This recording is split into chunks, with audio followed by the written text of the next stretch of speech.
가족들과 함께 간 인천 차이나타운에서 저는 주저앉아 대성통곡할 수밖에 없었습니다. 한 여자의 인생이 이리 기구할 수 있을까요? 제 소개부터 먼저 올리도록 하겠습니다. 안녕하세요. 저는 40살 주부입니다. 현재는 남편과 아들과 함께 서울 근교에서 평범하게 살고 있습니다. 겉보기엔 평범한 가정주부지만 저에겐 아무에게도 쉽게 말하지 못하는 과거가 있습니다.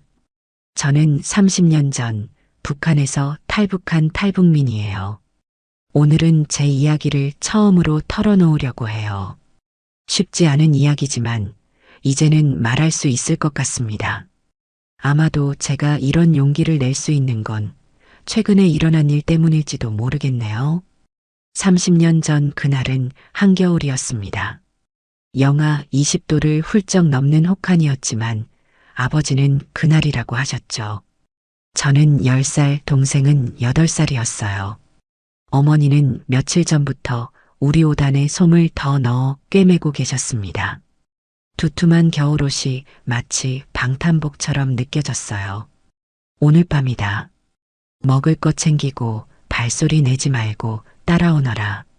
아버지의 말씀에 저희 가족은 한밤중에 집을 나섰습니다.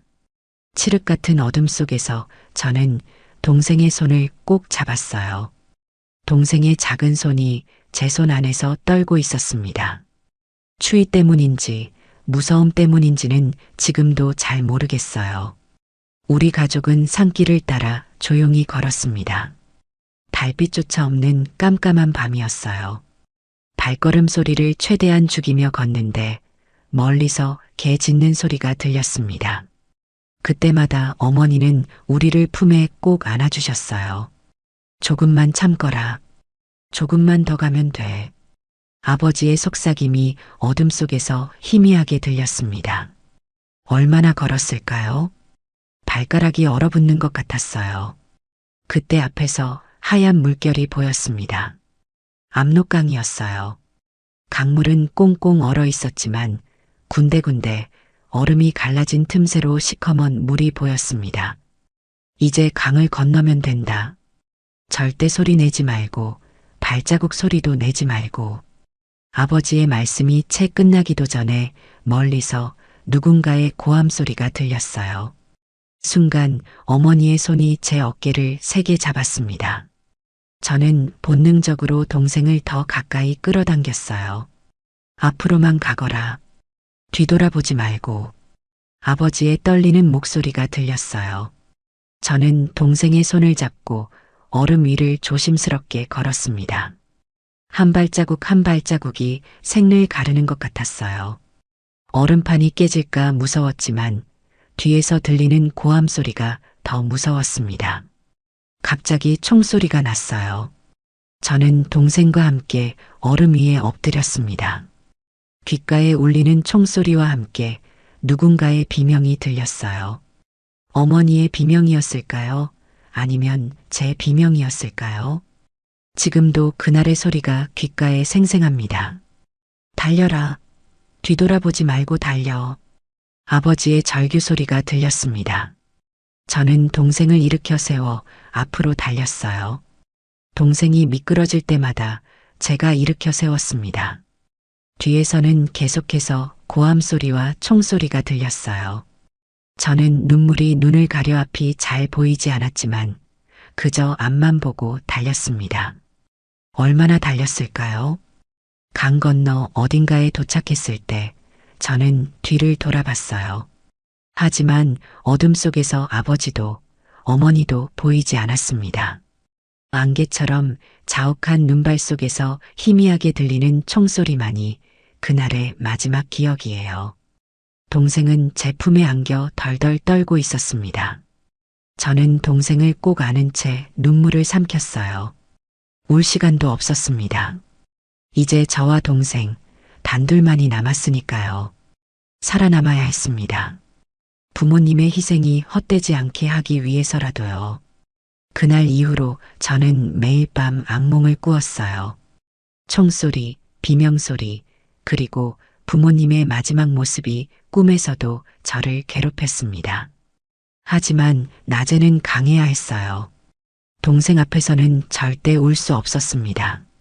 저는 이제 동생의 보호자였으니까요. 지금도 가끔 그날의 기억이 떠오릅니다. 특히 눈이 내리는 날이면 더욱 선명해져요. 하얗게 내리는 눈을 보면 그날 압록강의 얼음판이 떠오르고 차가운 바람이 불면 그날의 총소리가 들리는 것만 같습니다. 하지만 이제는 견딜만해요. 시간이 지나면서 아픔도 조금은 무뎌진 걸까요? 그래도 이렇게 제 이야기를 하는 건 처음이네요. 아마도 최근에 일어난 일이 저에게 새로운 용기를 준 것 같아요. 그동안 가슴속에 묻어두었던 이야기들이 이제야 조금씩 흘러나오기 시작하나 봅니다. 그날 이후 저희 남매는 중국에서 숨어 지내야 했습니다. 처음 며칠은 숲속에서 지냈어요.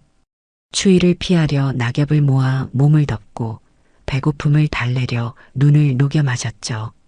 동생은 계속 아버지 어머니를 찾았습니다. 저는 뭐라고 대답해야 할지 몰라 그저 동생을 안아줄 수밖에 없었어요.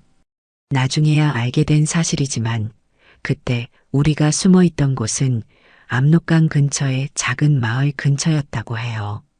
며칠을 헤매다 한 농가에서 우리를 발견했습니다. 다행히 그 집 할머니가 우리를 숨겨주셨어요. 할머니는 조선족이셨는데 우리를 보자마자 눈물을 흘리시며 품에 안아주셨습니다. 불쌍한 것들, 얼마나 고생했니? 할머니 집 다락방에서 일주일을 지냈어요. 할머니는 매일 따뜻한 밥과 국을 몰래 가져다 주셨습니다. 동생의 얼어붙은 발가락도 약을 발라 치료해 주셨어요. 하지만 우리가 그곳에 오래 머물 수는 없었습니다. 공안이 수시로 마을을 돌아다닌다는 소문이 있었거든요. 할머니는 우리를 도와줄 수 있는 사람을 소개해 주셨습니다. 그분이 바로 우리가 나중에 삼촌이라고 부르게 된 브로커셨어요. 삼촌은 우리처럼 북한을 탈출한 사람들을 한국으로 보내주는 일을 하는 분이었습니다. 고생이 많겠지만 참아야 한다. 살아서 한국에 가는 게 너희 부모의 소원일 거야. 삼촌의 말씀에 저는 고개를 끄덕였어요. 그때부터 우리의 긴 여정이 시작됐습니다. 때로는 트럭 짐칸에 숨어서, 때로는 밤새 산길을 걸어서 이동했어요. 삼촌은 우리를 데리고 도시와 시골을 오가며 안전한 곳을 찾아다녔습니다. 가장 힘들었던 건 배고픔이었어요. 하루에 한 끼도 먹기 힘들 때가 많았습니다. 동생이 배고파서 올 때면 제가 가진 것을 모두 줬어요. 저는 차라리 배고픈 게 나았습니다. 동생의 울음소리를 듣는 게 더 괴로웠거든요. 그렇게 2년이라는 시간이 흘렀습니다. 삼촌은 우리를 데리고 여러 도시를 거쳐 마침내 한국 대사관이 있는 곳까지 데려다 주셨어요. 그곳에서 처음으로 안전하다는 느낌을 받았습니다. 대사관 직원들이 우리를 따뜻하게 맞아주었거든요. 한국에 도착했을 때의 기억은 아직도 생생합니다. 인천공항에 내린 순간 저도 모르게 눈물이 났어요. 드디어 안전한 곳에 왔다는 안도감 때문이었을까요? 하늘이 이렇게 파랗고 넓은 건 처음 봤어요. 하지만 정착 과정이 순탄했던 건 아니에요. 처음에는 말도 잘 통하지 않았습니다. 북한 사투리를 쓰는 저희를 이상한 눈으로 보는 사람들도 많았어요. 동생은 학교에 가서 적응하느라 힘들어했고 저는 검정고시를 준비하면서 아르바이트를 해야 했습니다. 탈북민 지원센터에서 많은 도움을 받았어요. 기초생활비도 지원받고 한국어와 컴퓨터도 배웠습니다. 하지만 마음 한구석은 늘 허전했어요. 특히 설날이나 추석처럼 가족들이 모이는 명절이면 더욱 그랬죠. 부모님 생각에 잠을 이루지 못하는 날도 많았습니다. 동생은 저와는 조금 달랐어요. 어렸을 때 겪은 일이라 그런지 부모님에 대한 기억이 많이 희미해진 것 같았습니다. 하지만 가끔 잠꼰 때 아버지를 부르며 올 때면 동생의 마음속에도 깊은 상처가 남아있다는 걸 알 수 있었어요. 세월이 흐르면서 저희는 조금씩 한국 생활에 적응해 갔습니다. 저는 25살에 지금의 남편을 만났어요. 처음엔 제가 탈북민이라는 걸 말하기가 두려웠지만 용기를 내어 이야기했더니 남편은 오히려 저를 더 이해해 주었습니다. 당신이 얼마나 힘들었을지 이해해요. 이제는 제가 당신 곁에서 든든한 버팀목이 되어줄게요. 남편의 그 말에 저는 또다시 눈물을 흘렸어요. 그동안 혼자 견뎌왔던 시간들이 주마등처럼 스쳐 지나갔거든요. 결혼 후에는 아들도 낳고 평범하지만 행복한 가정을 꾸렸습니다. 동생도 이제는 어엿한 직장인이 되었어요. 회사에서 인정받으며 열심히 살고 있죠. 가끔 동생과 만나면 우리는 그때 그 시절 이야기를 합니다. 하지만 부모님 얘기는 잘하지 않아요. 아직도 그 상처가 아물지 않은 걸까요? 그렇게 평범한 일상을 살아가던 어느 날이었습니다. 남편이 주말에 가족 나들이를 가자고 했어요. 아들이 중국 음식을 좋아해서 인천 차이나타운에 가기로 했죠. 저는 그날도 평소처럼 아침 일찍 일어나 도시락을 준비했습니다. 엄마, 오늘 짜장면 먹는 거예요? 아침부터 신이 난 아들의 모습에 절로 미소가 지어졌어요. 아들은 이제 8살이 되었는데 호기심 많고 밝은 아이로 자라주어서 얼마나 감사한지 모릅니다. 가끔 아들을 보고 있으면 제가 10살 때 동생의 손을 잡고 압록강을 건너던 그날이 떠올라요. 차이나타운은 주말이라 사람들로 북적였습니다. 거리는 빨간 등불로 장식되어 있었고 중국 음식점에서 풍기는 음식 냄새가 코끝을 자극했어요.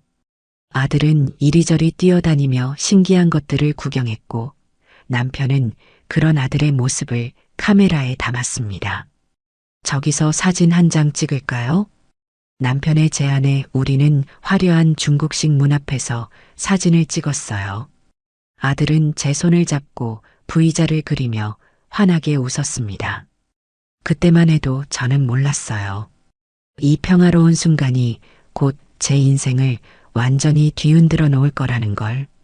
식당에서 점심을 먹고 나와 거리를 걷고 있을 때였어요. 멀리서 흘러오는 노랫소리가 들렸습니다. 처음에는 그저 거리의 소음 중 하나라고 생각했어요. 하지만 그 노래는 제 발걸음을 멈추게 했습니다. 어머, 이 노래는. 저도 모르게 중얼거린 말에 남편이 고개를 돌렸어요. 노래는 함경도 지방의 민요였습니다. 어릴 적 아버지가 밭일을 하시면서 자주 부르시던 그 노래였어요. 북한에서도 흔히 들을 수 없는 노래인데 이곳 차이나타운에서 듣게 될 줄은 꿈에도 몰랐습니다. 여보, 저기. 저는 노래가 들리는 쪽으로 발걸음을 옮겼어요. 거리 구석에 한 노인이 앉아 계셨습니다. 허름한 옷차림에 다리를 절뚝거리시는 모습이 눈에 들어왔어요. 노인은 국어를 하고 계셨습니다. 심장이 빠르게 뛰기 시작했어요. 이런 느낌은 처음이었습니다. 마치 시간이 거꾸로 흐르는 것 같았어요. 노인의 주름진 얼굴에서 저는 30년 전 그날 압록강가에서 마지막으로 본 아버지의 모습을 보았습니다. 이럴 리가 없어. 떨리는 목소리로 중얼거렸어요. 남편이 제 옆에서 걱정스러운 눈빛으로 저를 바라보고 있었지만 저는 그저 그 노인만 보고 있었습니다. 노인은 계속해서 그 노래를 부르고 계셨어요. 아버지가 늘 부르시던 그 가락 그대로였습니다. 엄마, 왜 그러세요? 아들이 제 손을 잡아당기며 물었지만 대답할 수가 없었어요. 목이 메어왔거든요. 저는 천천히 노인 앞으로 다가갔습니다. 다리가 후들거려서 한 발자국 내딛기도 힘들었어요. 노인은 고개를 숙인 채 노래를 이어가고 계셨습니다. 주변을 지나가는 사람들은 그저 평범한 거리의 풍경처럼 노인을 스쳐 지나갔어요. 하지만 저에게는 달랐습니다. 이 노래, 이 목소리, 그리고 저 뒷모습까지 모든 것이 아버지를 떠올리게 했어요. 저기, 떨리는 목소리로 말을 걸었지만 노인은 반응이 없으셨습니다. 그저 노래만 계속하셨어요. 저는 용기를 내어 한 걸음 더 다가갔습니다. 이제는 노인의 얼굴을 똑똑히 볼 수 있었어요. 그 순간 저의 온몸이 얼어붙는 것 같았습니다. 노인의 얼굴에 난 흉터, 그리고 왼쪽 귀 뒤에 작은 점까지. 제가 어릴 적 늘 보았던 바로 그 모습이었어요. 세월의 흔적이 깊게 패여 있었지만 분명 아버지의 얼굴이었습니다. 아버지. 제 입에서 나온 한마디에 노인의 노래가 멈췄어요. 하지만 노인은 여전히 멍한 표정으로 앞을 바라보고 계셨습니다. 마치 현실과 동떨어진 세계에 계신 것처럼 보였어요. 저는 떨리는 목소리로 다시 한번 말을 걸었습니다. 이번에는 제가 어릴 적 불리던 이름을 말했어요. 북한에서 쓰던 그 이름을요. 하지만 노인의 반응은 여전히 없었습니다. 멍한 눈빛으로 허공만 바라보실 뿐이었어요. 어머니 이름은 최순옥이었어요. 그 순간이었습니다. 노인의 눈동자가 흔들렸어요. 마치 오랫동안 얼어붙어 있던 얼음이 녹기 시작하는 것처럼 노인의 표정이 조금씩 변하기 시작했습니다. 저는 마지막으로 동생의 이름을 말했어요. 그러자 노인의 눈에서 굵은 눈물이 흘러내렸습니다. 순옥이. 그래, 순옥이. 아버지의 떨리는 목소리가 들렸어요. 저는 그 자리에서 주저앉고 말았습니다. 다리에 힘이 풀려서였을까요? 아니면 30년간 참아왔던 그리움이 한순간에 무너져서였을까요? 아버지는 이제 저를 똑바로 보고 계셨어요. 아버지, 정말 아버지 맞으시죠? 제 눈에서도 눈물이 멈추지 않았습니다. 그동안 꿈에서도 그리던 아버지의 모습이 눈앞에 있었어요. 하지만 제가 기억하는 그 늠름하고 강인하던 아버지의 모습은 찾아볼 수 없었습니다. 그저 앙상한 뼈만 남은 노인의 모습뿐이었어요. 여보, 무슨 일이에요? 남편이 걱정스러운 목소리로 물었습니다. 아들도 제 옆에서 불안한 듯 서 있었어요. 저는 떨리는 목소리로 말했습니다. 이분이 우리 아버지예요. 남편은 순간 할 말을 잃은 듯 했어요. 하지만 이내 아버지 앞으로 다가가 깊이 허리를 숙였습니다. 아들은 상황을 이해하지 못한 채 우리를 번갈아 바라보고 있었어요. 아버님, 저는 따님의 남편입니다. 남편의 인사에 아버지는 여전히 멍한 표정이었습니다. 하지만 이제는 제 얼굴을 뚫어져라 쳐다보고 계셨어요. 마치 오랫동안 잃어버렸던 기억을 하나씩 되찾으시는 것 같았습니다. 내 딸, 우리 딸. 아버지의 목소리가 떨렸어요. 손을 뻗어 제 얼굴을 만지시려다가 멈추셨습니다. 마치 제가 환상처럼 사라질까 두려워하시는 것 같았어요. 저는 아버지의 손을 잡았습니다. 차갑고 거친 손이었어요. 그 손에는 세월의 무게가 고스란히 담겨 있었습니다. 아버지, 저예요. 딸이에요. 그제서야 아버지는 제 손을 꼭 잡아주셨어요. 떨리는 손으로 제 머리를 쓰다듬으셨습니다. 마치 제가 어렸을 때처럼요. 그 순간 저는 또다시 10살 소녀가 된 것만 같았어요. 우리 딸, 이렇게 컸구나. 아버지의 말씀에 저는 더욱 눈물이 났습니다. 30년이라는 세월이 한순간에 무너져 내렸어요. 그동안 가슴 한구석에 묻어두었던 그리움이 본물 터지듯 쏟아져 나왔습니다. 할아버지인가요? 아들이 조심스럽게 물었어요.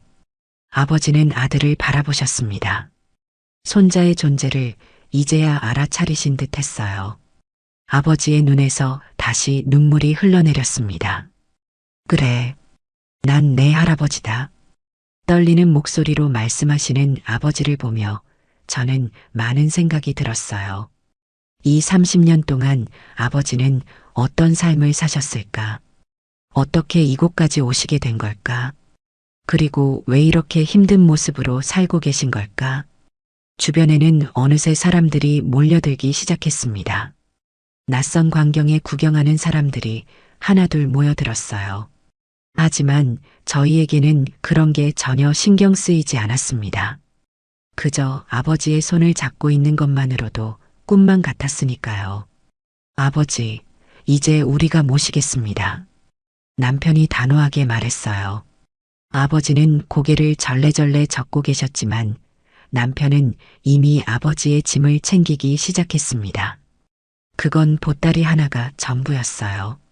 30년을 떠돌며 모으신 전 재산이 고작 보따리 하나라니. 근처 중국집으로 자리를 옮겼습니다. 아버지는 처음에는 많이 불편해하셨어요. 이런 식당에 들어와도 되는지, 자신 같은 사람이 이런 곳에 앉아도 되는지 걱정하시는 눈치였습니다. 남편이 조용히 아버지의 손을 잡고 자리로 안내했어요. 아버님, 편히 앉으세요. 이제는 걱정하지 않으셔도 됩니다. 남편의 따뜻한 말에도 아버지는 여전히 불안해 보이셨어요. 구석자리에 앉으시더니 계속해서 주변을 살피셨습니다. 마치 누군가가 갑자기 들이닥칠 것처럼 말이에요. 그런 아버지의 모습에 가슴이 아팠습니다. 음식이 나오자 아버지는 처음에는 젓가락을 들지 못하셨어요. 하지만 제가 한 숟가락을 떠드리자 그때부터는 마치 오랫동안 굶주린 사람처럼 허겁지겁 드시기 시작했습니다. 아버지, 천천히 드세요. 더 시켜드릴 수 있어요. 제 말에도 아버지는 계속해서 서두르며 드셨어요. 마치 음식이 곧 사라질 것처럼 혹은 누군가가 빼앗아갈 것처럼 말이죠. 그런 아버지를 보고 있자니 눈물이 났습니다. 이 세월 동안 얼마나 굶주리고 고통스러웠을지. 어머니는 어떻게 되셨나요? 떨리는 목소리로 여쭈었습니다. 아버지의 손이 잠시 멈췄어요. 긴 침묵이 이어졌습니다. 아버지의 눈에서 다시 눈물이 흘러내렸어요. 너희 어미는 그날 바로 말씀을 잇지 못하시고 고개를 숙이셨습니다. 더 이상 여쭤볼 수가 없었어요. 이미 짐작은 하고 있었지만 이렇게 현실이 되어 마주하니 가슴이 찢어질 것만 같았습니다. 그날 너희만이라도 살리려고 너희 어미가 그들 앞을 막아섰다. 내가 지키지 못했다. 아버지의 말씀에 저도 모르게 흐느낌이 터져 나왔어요. 그날 들렸던 총소리, 그리고 어머니의 비명. 모든 것이 선명하게 떠올랐습니다. 남편이 조용히 제 어깨를 감싸 안았어요. 그 후로 난 아오지 탄광으로 끌려갔다. 매일같이 고문하고 죽기 직전까지 몰아갔지. 아버지의 이야기는 계속되었습니다. 아오지 탄광에서의 끔찍한 나날들, 다시 탈출을 시도하던 순간들, 중국과 베트남을 떠돌며 겪었던 고통들. 한마디 한마디가 저의 가슴을 후벼 팠어요. 한국에 들어온 지는 오래됐다. 하지만 정신이 온전치 않아서 떠돌아다니며 살았지.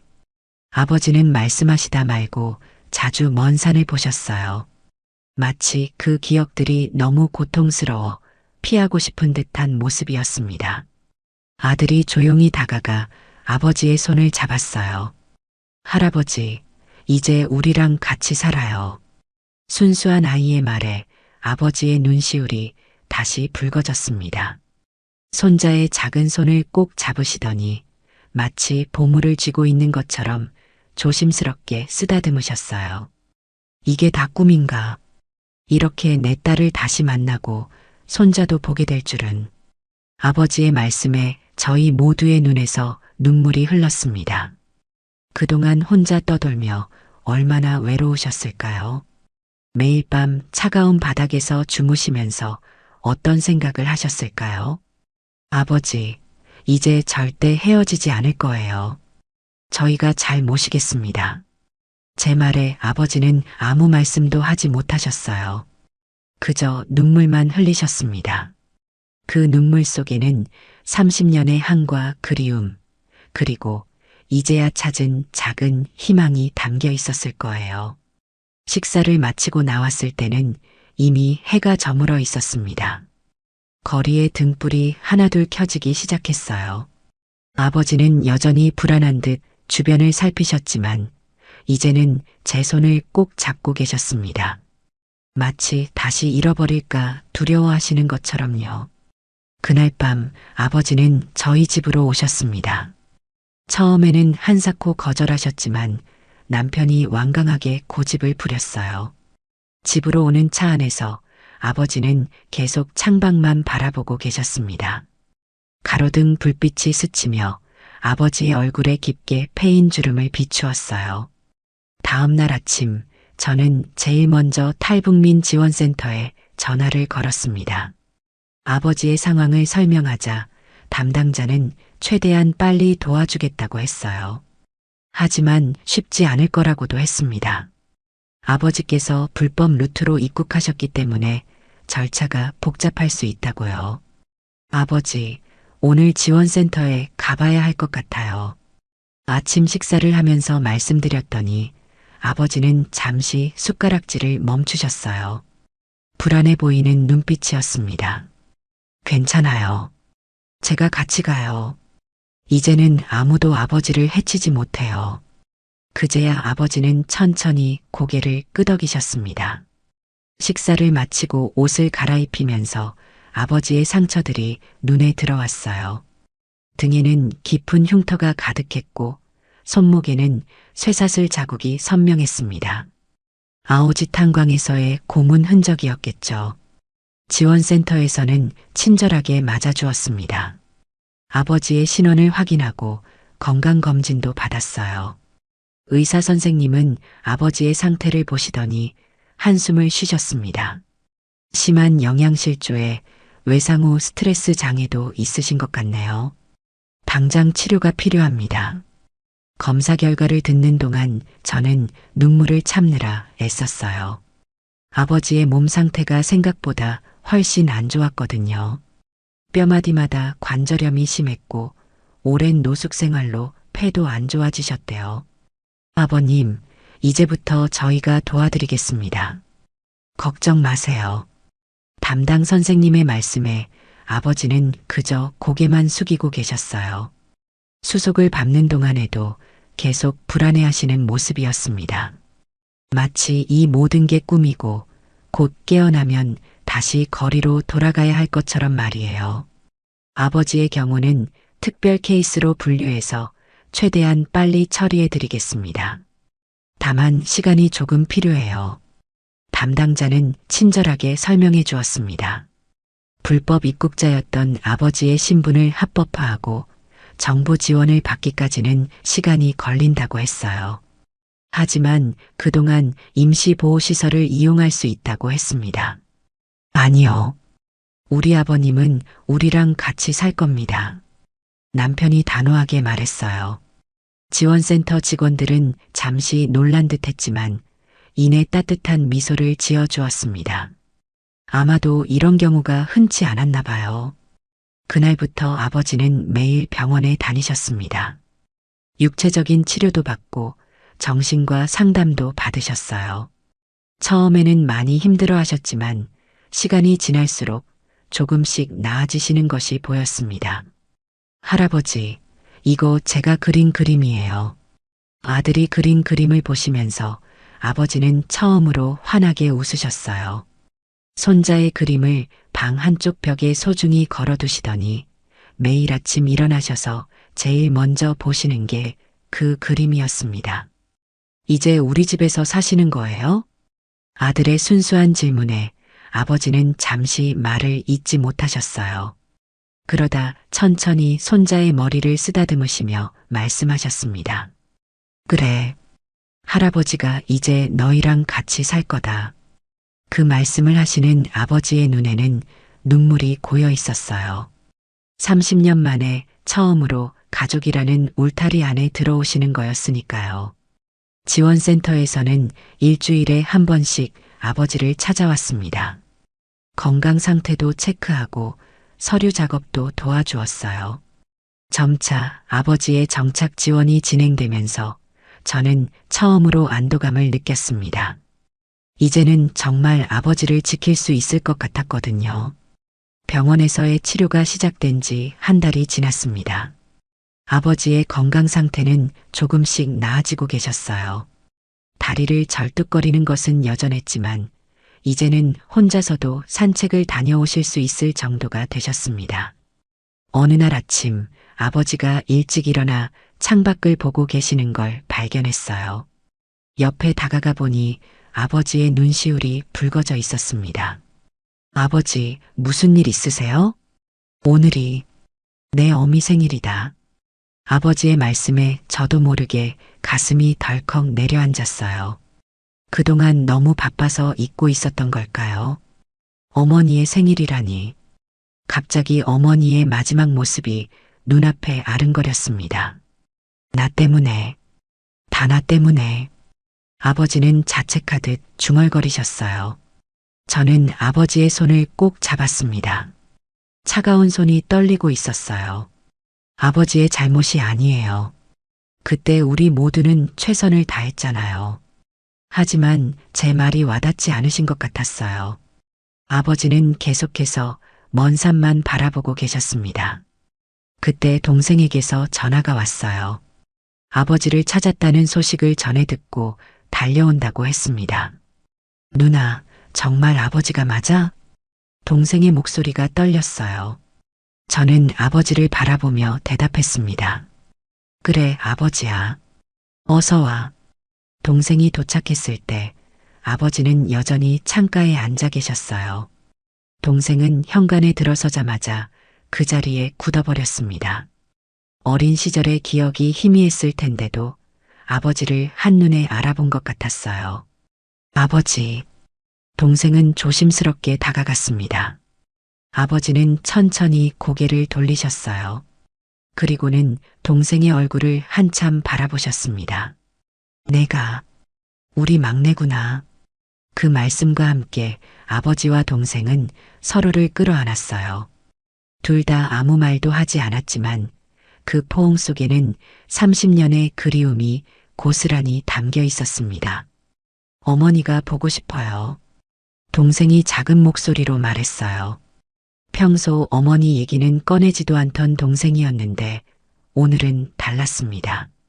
아마도 아버지를 다시 만난 것이 동생의 마음속 깊이 묻어두었던 감정을 끌어낸 걸까요? 너희 어미는 마지막까지 너희 걱정뿐이었다. 아버지의 말씀에 우리 모두 눈물이 났습니다. 그날 어머니가 보여주신 희생은 너무나 크고 무거웠어요. 우리를 살리기 위해 자신의 목숨을 내어주신 거니까요. 어머니가 계셨다면 얼마나 좋았을까. 제 말에 아버지는 깊은 한숨을 내쉬셨어요. 동생은 조용히 눈물을 닦았습니다. 그때 아들이 들어왔어요. 할아버지, 왜 울어요? 아파요? 순수한 물음에 아버지는 고개를 저으셨습니다. 대신 손자를 품에 안으셨어요. 아니다. 할아버지는 행복해서 우는 거란다. 그 말씀을 하시는 아버지의 눈빛이 달라져 있었어요. 비록 슬픔은 여전했지만 그 안에 작은 희망이 깃들어 있는 것 같았습니다. 자, 이제 밥 먹을 시간이에요. 제가 말하자 모두 식탁으로 모였습니다. 오늘따라 식탁이 더욱 특별해 보였어요. 비록 어머니의 빈자리는 크게 느껴졌지만 우리 가족이 다시 하나가 되어가고 있다는 사실이 가슴 따뜻하게 다가왔습니다. 어머니, 저희가 잘 살고 있어요. 아버지도 이제 저희와 함께해요. 마음속으로 기도하듯 중얼거렸어요. 창밖으로 따스한 햇살이 비치고 있었습니다. 마치 어머니가 저희를 내려다보며 미소 짓고 계신 것만 같았어요. 시간이 흘러 계절이 바뀌었습니다. 아버지와 재회한 지도 어느덧 석 달이 지났어요.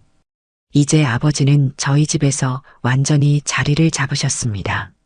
아침이면 일찍 일어나 손자와 함께 아침 산책을 다녀오시고 낮에는 정원에서 작은 텃밭을 가꾸시며 지내세요. 할아버지가 심은 상추예요. 이제 곧 먹을 수 있대요. 아들이 신이 나서 텃밭을 가리키며 말했어요. 아버지는 손자의 머리를 쓰다듬으시며 미소 지으셨습니다. 예전에 무표정하고 공허했던 눈빛은 이제 찾아볼 수 없어요. 대신 따뜻한 할아버지의 눈빛으로 바뀌었죠. 할아버지가 북한에서 농사도 지으셨다면서요? 아들의 질문에 아버지는 잠시 생각에 잠기셨다가 대답하셨어요. 그래. 할아버지가 북한에서는 큰 밭도 있었지. 내 엄마가 어렸을 때는 옥수수랑 감자도 많이 심었단다. 이제는 예전 이야기를 하실 때도 덜 힘들어 하세요. 물론 가끔 악몽을 꾸시고 한밤중에 깨어나실 때도 있지만 그럴 때마다 저희가 곁에서 위로해드리면 이내 안정을 찾으십니다. 아버지, 내일은 동생이 오기로 했어요. 제 말에 아버지의 눈빛이 반짝였습니다. 동생은 일주일에 한 번씩 꼭 찾아와요. 처음에는 어색해하던 동생도 이제는 자연스럽게 아버지와 대화를 나누고 함께 시간을 보내죠. 그래, 우리 막내가 오는구나. 이번에는 내가 직접 김치찌개를 끓여줘야겠다. 아버지의 말씀에 저는 깜짝 놀랐어요. 요즘 아버지께서 요리에 관심을 보이시긴 했지만 직접 하시겠다고 하신 건 처음이었거든요. 어머니가 늘 끓여주시던 그 맛이 아직도 생각난단다. 내 동생이 어렸을 때 특히 좋아했지. 아버지의 목소리가 살짝 떨렸어요. 하지만 이제는 예전처럼 괴로워하시지 않았습니다. 그저 그리운 듯한 눈빛으로 잠시 회상하실 뿐이에요. 여보, 아버님 약 드실 시간이에요. 남편이 조심스럽게 말했습니다. 아버지는 순순히 약을 드셨어요. 처음에는 약 먹는 것을 많이 거부하셨는데 이제는 스스로 챙기실 정도가 되셨죠.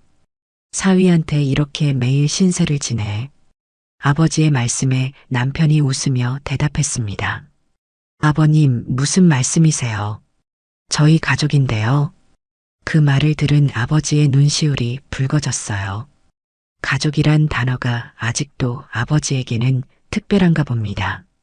30년을 홀로 떠돌며 그리워했던 그 단어니까요. 저녁이 되자 우리는 다 같이 식탁에 모였어요. 아버지가 직접 기르신 상추로 쌈을 싸드시면서 행복해 하시는 모습을 보니 저도 덩달아 행복했습니다. 이제 정말 다 꿈 같네. 식사를 마치시고 아버지가 중얼거리듯 말씀하셨어요. 꿈이 아니에요, 아버지. 이제 저희가 있잖아요. 제 말에 아버지는 따뜻하게 미소 지으셨습니다. 비록 다리는 여전히 불편하시고 가끔 악몽을 꾸시지만 이제는 편안해 보이셨어요. 그래, 이제는 안전하구나. 아버지의 말씀에 저는 고개를 끄덕였습니다. 그래요, 이제는 정말 안전해요. 더 이상 도망치지 않아도 되고 숨지 않아도 됩니다. 우리는 이제 진짜 가족이 되어 함께 살아갈 수 있어요.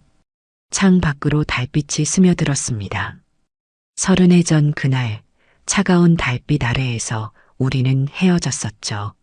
하지만 이제는 따뜻한 달빛 아래서 다시 하나가 되었습니다. 어머니는 이제 우리 곁에 없지만 분명 하늘에서 지켜보고 계실 거예요.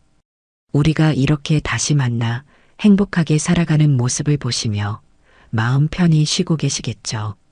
우리 이제 앞으로도 쭉 이렇게 살아요. 제 말에 아버지는 손자를 품에 안으며 고개를 끄덕이셨습니다.